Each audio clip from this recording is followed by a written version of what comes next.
دوستو، آج ہم آپ کو ایک ایسے بچے کے بارے میں بتانے والے ہیں جس نے پیدا ہونے کے کچھ دیر بعد بولنا شروع کر دیا، یعنی دودھ پیتے بچے نے بولنا شروع کر دیا۔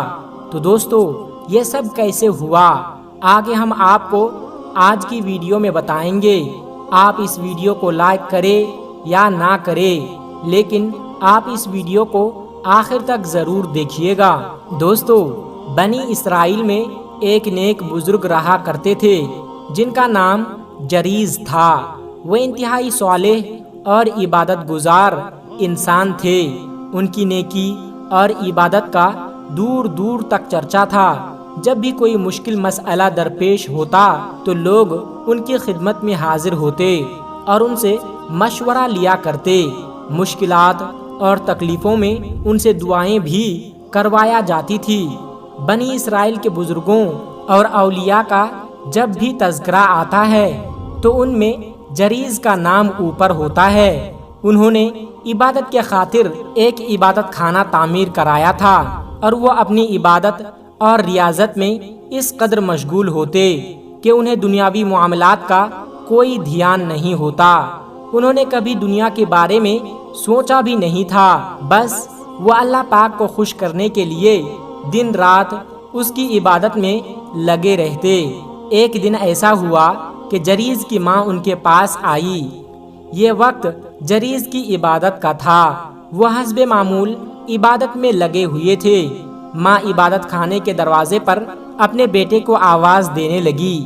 جریز نے جب ماں کی آوازیں سنی تو عبادت کے دوران ہی ان کے دل میں یہ بات آئی کہ اے اللہ، میں ابھی تیری عبادت میں لگا ہوا ہوں، تیری بندگی کر رہا ہوں، تجھے خوش کرنے کی کوشش کر رہا ہوں۔ ادھر میری ماں مجھے بلا رہی ہے، کیا میں نماز توڑ دوں، عبادت سے ہٹ جاؤں؟ اس نازک موقع پر مجھے کیا کرنا چاہیے؟ کیا مجھے عبادت میں ہی رہنا چاہیے یا عبادت ترک کر کے ماں کی بات سننی چاہیے؟ بہرحال وہ عبادت میں مشغول رہے۔ ماں کی آواز کا کوئی جواب نہیں دیا۔ ان کی آواز کا تھوڑی دیر تک انتظار کیا۔ جب بیٹے کی طرف سے کوئی جواب نہیں ملا تو وہ واپس چلی گئی۔ دوسرے دن بھی جریز کی ماں عبادت خانے میں آئی۔ اس وقت بھی جریز اللہ تبارک و تعالیٰ کی عبادت میں مشغول تھے۔ ماں نے ان کا نام لے کر پکارا اور ماں کی آواز ان کے کانوں میں پڑی تو ان کے دل میں یہ بات آئی کہ اے پروردگار عالم، میں تیری عبادت کر رہا ہوں اور ادھر میری ماں مجھے بلا رہی ہے۔ سمجھ میں نہیں آتا میں کیا کروں، عبادت چھوڑ کر ماں کا جواب دوں یا عبادت مکمل کر لوں؟ بہرحال وہ عبادت میں مشغول رہے۔ ماں کی آواز کا کوئی جواب نہیں دیا۔ ان کی ماں کچھ دیر تک جواب کا انتظار کرتی رہی، پھر بیٹے کا کوئی جواب نہ پا کر واپس چلی گئی۔ مگر اس بار ماں ناراض ہو کر اپنے بیٹے کو بد دعا دیتی ہے کہ اے اللہ، میرے بیٹے کو اس وقت تک موت نہ دے جب تک یہ کسی بد کردار عورت کا منہ نہ دیکھ لے۔ ماں کے دل سے بد دعا نکل گئی۔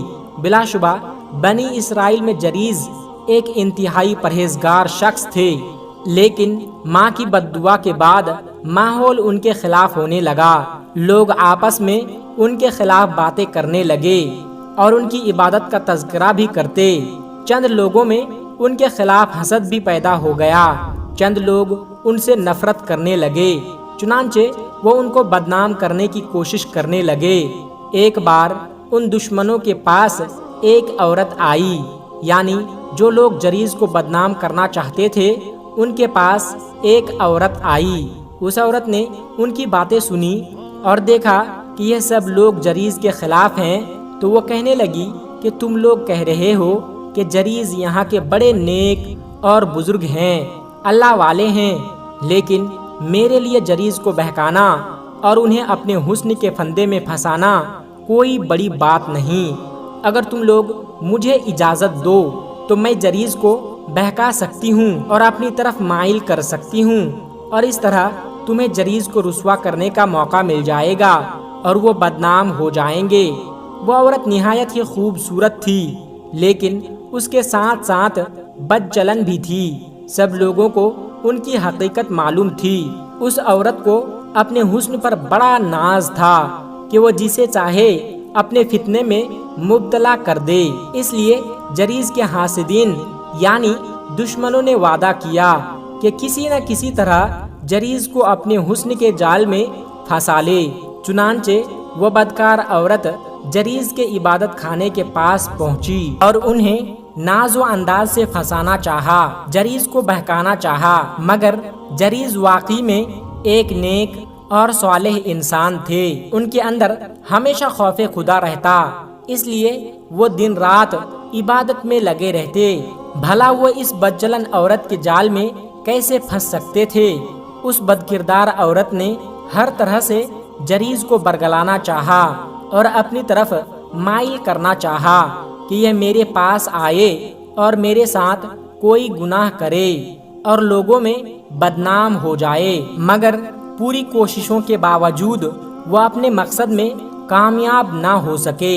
شیطان کامیاب نہ ہو سکا۔ جب اس بدچلن عورت کو یہ معلوم ہوا کہ جریز اس کے چنگل میں آنے والا نہیں تو اسے بہت غصہ آیا اور یوں محسوس ہوا کہ اس کی شدید توہین ہوئی ہے، کیونکہ اللہ والے کے پاکیزہ اخلاق سے اس کو بڑا جھٹکا لگا کہ میں تو بڑے بڑے لوگوں کو جھکا سکتی ہوں، یہ کون ہے جو میرے جال میں پھنس ہی نہیں رہے ہیں۔ ایسے اللہ والے سے پالا پڑا تھا کہ رات کی تنہائی میں جبکہ انہیں کوئی نہیں دیکھ رہا تھا وہ اللہ سے تب بھی ڈرتے رہے۔ یقین ہوتا کہ بندے کی آنکھ دیکھے یا نہ دیکھے، بندے کی آنکھ سے تو اوجھل رہا جا سکتا ہے، مگر اللہ تبارک و تعالی سے کوئی راز پوشیدہ نہیں رہا جا سکتا جو دلوں کے بھید بھی جانتا ہے۔ وہ بدچلن عورت ایک دوسری چال چلنے لگی۔ وہ ایک بکری چرانے والے کے پاس پہنچی۔ وہ چرواہا جریز کے عبادت خانے کے آس پاس بکریاں چراتا تھا اور اس عورت نے چرواہے کو اپنے جال میں پھنسا لیا اور اس کے ساتھ اپنا منہ کالا کروا لیا، جس سے وہ عورت حاملہ ہو گئی، یعنی اس کے یہاں ایک بچے کی پیدائش ہونے والی تھی۔